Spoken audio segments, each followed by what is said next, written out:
ਵਿੱਚ ਕਿਸੇ ਦੇਸ਼ ਦੇ ਉੱਤੇ ਦੁਸ਼ਮਣਾਂ ਉੱਤੇ ਹਮਲਾ ਕਰਦਾ ਸੀ ਨਾ, ਤਾਂ ਦੁਸ਼ਮਣ ਫੌਜਾਂ ਨੂੰ ਜਦੋਂ ਪਤਾ ਲੱਗਦਾ ਸੀ ਕਿ ਬਾਈਆਜੀਤ ਖਾਨ ਦੀ ਫੌਜ ਆ ਗਈ ਹੈ ਤਾਂ ਸਾਰੇ ਡਰ ਕੇ ਭੱਜ ਜਾਂਦੇ ਸਨ। ਕਹਿੰਦੇ ਇੱਕ ਸਮੇਂ ਬਾਈਆਜੀਤ ਖਾਨ ਪਠਾਨ ਕਾਬਲ ਦਾ ਰਹਿਣ ਵਾਲਾ, ਇਸ ਨੂੰ ਕੁਝ ਸਾਧੂਆਂ ਦੀ ਸੰਗਤ ਪ੍ਰਾਪਤ ਹੋ ਗਈ। ਉਹ ਸਾਧੂ ਜਿਨ੍ਹਾਂ ਨੇ ਘਰ-ਬਾਰ ਦਾ ਤਿਆਗ ਕੀਤਾ ਹੋਇਆ ਸੀ, ਕੇਵਲ ਸਮਾਧੀਆਂ ਲਗਾਉਣ ਵਾਲੇ ਸਨ, ਇਹੋ ਜੀ ਇਸ ਨੂੰ ਬਾਈਆਜੀਤ ਖਾਨ ਨੂੰ ਉਹਨਾਂ ਸਾਧੂਆਂ ਦੀ ਸੰਗਤ ਪ੍ਰਾਪਤ ਹੋਈ। ਉਹਨਾਂ ਦਾ ਇਹੋ ਜਿਹਾ ਪ੍ਰਭਾਵ ਕਬੂਲਿਆ, ਇਸ ਨੇ ਆਪਣੇ ਹਥਿਆਰ ਛੱਡ ਬੈਠਾ ਹੈ, ਉਹਨਾਂ ਦੇ ਨਾਲ ਹੀ ਰਹਿਣ ਲੱਗ ਪਿਆ। ਹੁਣ ਜਦੋਂ ਉਹ ਸਾਧੂ ਕਿਸੇ ਥਾਂ ਤੋਂ ਮੰਗ ਕੇ ਲਿਆਉਂਦੇ ਹਨ, ਉਹਨਾਂ ਦੇ ਨਾਲ ਹੀ ਰਲ ਮਿਲ ਕੇ ਖਾਂਦਾ ਹੈ।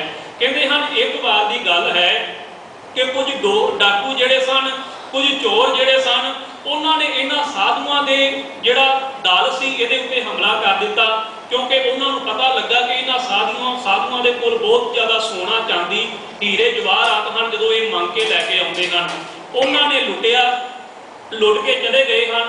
ਉਸ ਤੋਂ ਬਾਅਦ ਪੁਲਿਸ ਆਈ ਹੈ। ਪੁਲਿਸ ਨੇ ਆ ਕੇ ਸਾਰੀ ਛਾਣਬੀਨ ਕੀਤੀ ਤਾਂ ਉਸ ਬਾਈਆਜੀਤ ਖਾਨ ਨੂੰ ਪਛਾਣ ਲਿਆ। ਪਛਾਣ ਕੇ ਪੁਲਿਸ ਵਾਲੇ ਕਹਿਣ ਲੱਗੇ ਕਿ ਤੂੰ ਤਾਂ ਬਾਈਆਜੀਤ ਖਾਨ ਪਠਾਨ ਲੱਗਦਾ ਹੈ। ਉਹ ਕਹਿੰਦਾ ਹਾਂ। ਕਹਿੰਦੇ ਕਿ ਜੇਕਰ ਤੂੰ ਇਹਨਾਂ ਦੇ ਵਿੱਚ ਹੈ, ਅਸੀਂ ਨਹੀਂ ਮੰਨਦੇ ਕਿ ਇੱਥੇ ਚੋਰ ਡਾਕੂ ਆ ਜਾਣ, ਕਿਉਂਕਿ ਤੇਰਾ ਨਾਮ ਸੁਣ ਕੇ ਤਾਂ ਵੱਡੇ ਵੱਡੇ ਜਿਹੜੇ ਭਲਵਾਨ ਜਿਹੜੇ ਸਨ ਉਹ ਵੀ ਡਰ ਜਾਂਦੇ ਸਨ। ਪਰ ਇਹ ਇਸ ਤਰ੍ਹਾਂ ਇਹ ਜਿਹੜੀ ਘਟਨਾ ਵਾਪਰੀ ਕਿ ਤੇਰੇ ਹੁੰਦਿਆਂ ਕੁਝ ਚੋਰ ਡਾਕੂ ਆ ਕੇ ਇੱਥੋਂ ਸਭ ਕੁਝ ਲੁੱਟ ਕੇ ਲੈ ਗਏ। ਉਹ ਕਹਿਣ ਲੱਗਾ ਕਿ ਇਹ ਗੱਲ ਠੀਕ ਹੈ, ਜਦੋਂ ਮੈਂ ਪਠਾਨ ਸਾਂ, ਜਦੋਂ ਮੇਰੇ ਕੋਲ ਆਪਣਾ ਆਪਾ ਸੀ, ਉਦੋਂ ਮੈਂ ਵੱਡੇ ਵੱਡੇ ਦਲ ਮੋੜ ਦਿੱਤੇ, ਪਰ ਜਦੋਂ ਦੀ ਮੈਂ ਇਹ ਰਘੂਨਾਥ ਨੂੰ ਮੰਨਣ ਵਾਲਿਆਂ ਦੀ ਸੰਗਤ ਕੀਤੀ ਹੈ ਨਾ, ਇਹਨਾਂ ਸਾਧੂਆਂ ਦੀ, ਮੈਨੂੰ ਹਥਿਆਰ ਚਲਾਉਣ ਦੀ ਜਾਚ ਭੁੱਲ ਗਈ ਹੈ।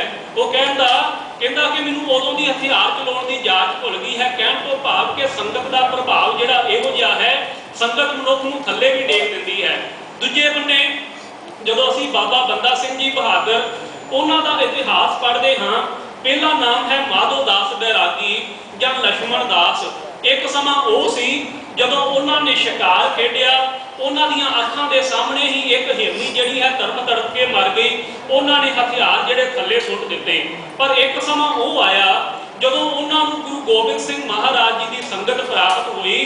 ਗੁਰੂ ਗੋਬਿੰਦ ਸਿੰਘ ਜੀ ਨੇ ਉਹਨਾਂ ਨੂੰ ਜੀਉਣ ਦੀ ਜਾਚ ਦੱਸੀ ਤੇ ਉਹ ਬੰਦਾ ਸਿੰਘ ਬਹਾਦਰ ਨੇ ਪੰਜਾਬ ਦੀ ਧਰਤੀ ਤੇ ਆ ਕੇ ਜ਼ੁਲਮਾਂ ਅਤੇ ਜ਼ਾਲਮ ਦਾ ਨਾਸ਼ ਕਰਕੇ ਜਿਹੜਾ ਖਾਲਸਾ ਰਾਜ ਨੂੰ ਕਾਇਮ ਕੀਤਾ। ਇਹ ਹੈ ਸੰਗਤ ਦਾ ਪ੍ਰਭਾਵ। ਭਗਤ ਕਬੀਰ ਜੀ ਵੀ ਇਹ ਗੱਲ ਕਹਿੰਦੇ ਹਨ। ਭਗਤ ਕਬੀਰ ਜੀ ਕਹਿੰਦੇ ਹਨ ਮਨੁੱਖ ਦਾ ਮਨ ਜਿਹੜਾ ਹੈ ਨਾ ਇੱਕ ਪੰਛੀ ਦੀ ਤਰ੍ਹਾਂ ਹੈ। ਕਬੀਰ ਮਨ ਪੰਖੀ ਭਇਓ ਉੱਡ ਉੱਡ ਦਹਿ ਦਿਸ ਜਾਏ, ਜੋ ਜੈਸੀ ਸੰਗਤ ਮਿਲੈ ਸੋ ਤੈਸੋ ਫਲ ਖਾਏ। ਜਿਵੇਂ ਪੰਛੀ ਕਦੀ ਕਿਸੇ ਰੁੱਖ ਦੇ ਉੱਤੇ ਜਾਂਦਾ ਹੈ, ਕਦੀ ਕਿਸੇ ਰੁੱਖ ਦੇ ਉੱਤੇ ਜਾ ਕੇ ਜਿਹੋ ਜਿਹਾ ਉਹਨੂੰ ਫਲ ਪ੍ਰਾਪਤ ਹੁੰਦਾ ਹੈ ਉਹ ਖਾ ਲੈਂਦਾ ਹੈ। ਇਸੇ ਤਰੀਕੇ ਨਾਲ ਮਨੁੱਖ ਦਾ ਮਨ ਜਿਹੜਾ ਥਾਂ ਦੇ ਉੱਤੇ ਭਟਕਣ ਵਾਲਾ ਹੈ, ਜਿਹੋ ਜੀ ਇਸ ਨੂੰ ਸੰਗਤ ਮਿਲਦੀ ਹੈ ਉਹੋ ਜਿਹਾ ਪ੍ਰਭਾਵ ਜਿਹੜਾ ਇਹ ਕਬੂਲ ਲੈਂਦਾ ਹੈ। ਪਰ ਜਿਨ੍ਹਾਂ ਨੂੰ ਸਤ ਸੰਗਤ ਪ੍ਰਾਪਤ ਹੋ ਗਈ, ਉਹਨਾਂ ਦੀ ਆਤਮਿਕ ਅਵਸਥਾ ਜਿਹੜੀ ਹੈ ਉੱਚੀ ਹੋ ਜਾਂਦੀ ਹੈ। ਇਤਿਹਾਸ ਦੇ ਵਿੱਚ ਇੱਕ ਸਾਖੀ ਹੁੰਦੀ ਹੈ ਗੁਰੂ ਅਮਰਦਾਸ ਮਹਾਰਾਜ ਦੇ ਵੇਲੇ ਭਾਈ ਪ੍ਰੇਮੇ ਦੀ, ਕਿ ਭਾਈ ਪ੍ਰੇਮਾ ਲਾਹੌਰ ਦਾ ਰਹਿਣ ਵਾਲਾ ਹੈ। ਘਰ ਦੇ ਵਿੱਚ ਬਹੁਤ ਜ਼ਿਆਦਾ ਪੈਸਾ ਹੈ, ਅਮੀਰ ਹਨ, ਕਿਸੇ ਚੀਜ਼ ਦੀ ਘਰ ਦੇ ਵਿੱਚ ਘਾਟ ਨਹੀਂ। ਕੁਝ ਸਮਾਂ ਇਹੋ ਜਿਹਾ ਆਇਆ, ਉਹਦੇ ਮਾਤਾ ਪਿਤਾ ਚੜ੍ਹਾਈ ਕਰ ਗਏ ਹਨ, ਮਾਤਾ ਪਿਤਾ ਅਕਾਲ ਚਲਾਣਾ ਕਰ ਗਏ ਹਨ ਤੇ ਪ੍ਰੇਮੇ ਨੂੰ ਮਾਤਾ ਪਿਤਾ ਦੇ ਜਾਣ ਤੋਂ ਬਾਅਦ ਲਾਹੌਰ ਦਾ ਰਹਿਣ ਵਾਲਾ ਸ਼ਾਹੂਕਾਰ ਹੈ, ਇਸ ਨੂੰ ਕੁਝ ਗਲਤ ਵਿਅਕਤੀਆਂ ਦੀ ਸੰਗਤ ਪ੍ਰਾਪਤ ਹੋ ਗਈ।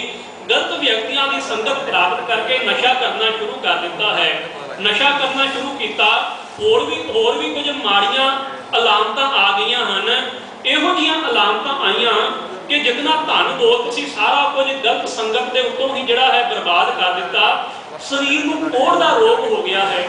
ਹੁਣ ਕੋੜ ਦਾ ਰੋਗ ਹੋਇਆ, ਜਿਤਨੀ ਧਨ ਦੌਲਤ ਸੀ ਸਭ ਕੁਝ ਜਾਂਦੀ ਰਹੀ ਤੇ ਧਨ ਦੌਲਤ ਕਰਕੇ, ਪੈਸੇ ਦੇ ਕਰਕੇ ਜਿਹੜੇ ਯਾਰ ਦੋਸਤ ਰਿਸ਼ਤੇਦਾਰ ਸਾਥ ਸੰਬੰਧੀ ਉਹਦੇ ਕੋਲ ਆਉਂਦੇ ਸਨ, ਹੁਣ ਕੋਈ ਵੀ ਨੇੜੇ ਨਹੀਂ ਆਉਂਦਾ। ਕੋੜ ਦੇ ਰੋਗ ਕਰਕੇ ਕੋਈ ਪਾਣੀ ਦਾ ਗਲਾਸ ਪਿਲਾਉਣ ਵਾਸਤੇ ਵੀ ਉਸਨੂੰ ਤਿਆਰ ਨਹੀਂ ਹੈ। ਵਿਚਾਰਾ ਲਾਹੌਰ ਦੀਆਂ ਗਲੀਆਂ ਦੇ ਵਿੱਚ ਤੜਪ ਰਿਹਾ ਹੈ। ਇੱਕ ਗੁਰੂ ਕਾ ਸਿੱਖ ਸੀ, ਉਸ ਨੂੰ ਪਤਾ ਲੱਗਾ, ਉਸ ਨੇ ਇਸ ਨੂੰ ਕਿਹਾ ਕਿ ਪ੍ਰੇਮੇ ਤੇਰੀ ਇਹ ਹਾਲਤ ਦੇਖੀ ਨਹੀਂ ਜਾਂਦੀ, ਪਰ ਤੂੰ ਠੀਕ ਹੋ ਸਕਦਾ ਹੈ। ਠੀਕ ਤਾਂ ਹੋ ਸਕਦਾ ਹੈ ਜੇਕਰ ਤੂੰ ਗੁਰੂ ਅਮਰਦਾਸ ਮਹਾਰਾਜ ਜੀ ਦੀ ਸੰਗਤ ਦੇ ਵਿੱਚ ਗੋਇੰਦਵਾਲ ਵਿਖੇ ਚਲਾ ਜਾਵੇਂ। कहते हैं कुछ गुरसिखा ने कृपा की इस प्रेमे नूं जिसनूं कोढ़ दा रोग होया सी, जिसनूं रिश्तेदार साथ संबंधी भी हाथ लाउण वास्ते तैयार नहीं सी, उन्हां ने चुक के भाई प्रेमे नूं गोविंदवाल की धरती के उत्ते जिहड़ा छड्ड आए।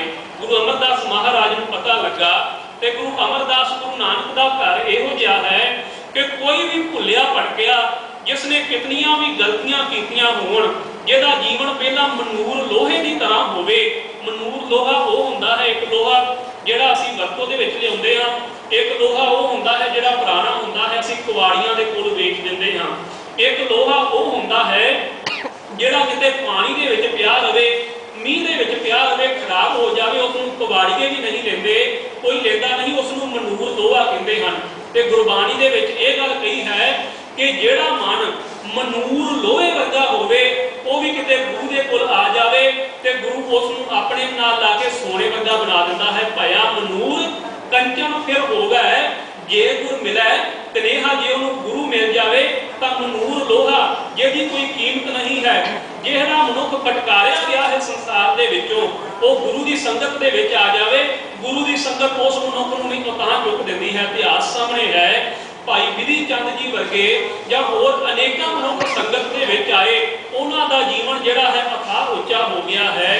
भाई लहना जी गुरु अंगद साहब बनन तो पहला भाई लहना जी देवी की पूजा करते रहे, देवी की यात्रा के उत्ते जाते रहे। बाबा अमरदास जी गुरु अमरदास महाराज बनन तो पहला तकरीबन 20-21 बार गंगा की यात्रा कर रहे, गंगा इशनान कर आए। वहमां भरमां दे विच पए होए सन कर्म कांडां दे विच, पर जदों ओह बाबा अमरदास जी ओह भाई लहना जी गुरु नानक देव जी गुरु अंगद साहब जी की संगत दे विच आए, अजिही कमाई की है आके नाम की कि भाई लहने तो गुरु अंगद साहब बाबे अमरदास तो गुरु अमरदास महाराज बन गए। आपां गल कर रहे सां भाई प्रेमे दी, जदों गुरु अमरदास महाराज को पता लगा कि एक व्यक्ति इत्थे आया है, कोढ़ दा रोग होया है, ते भाई प्रेमे नूं उत्थे कुछ गुरसिखां दी जिहड़ी ड्यूटी लगा दी है, क्योंकि उत्थे दवाखाना भी सी ते नाल दवाखाना इस करके खोलिया गया सी कि किसी मनुख नूं सरीरक रोग होवे, सरीरक रोग नूं जिहड़ा दवाई दे नाल दूर किया जाता है।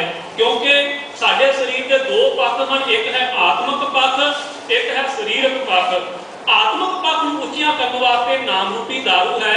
साहब कहते हैं मेरा वैद गुरु गोविंदा, हर हर नाम औखद मुख देवै, काट है जम की फंदा, कि मेरा जिहड़ा वैद है गुरु गोविंदा वो परमात्मा है, वो नाम रूपी दारू दे के मनुख की आत्मा नूं रोगां तो दूर कर दिंदा है। इस संसार का जिहड़ा सरीरक रोग लगा होवे, सरीरक रोग नूं दूर करने वास्ते असीं दवाई खांदे हां।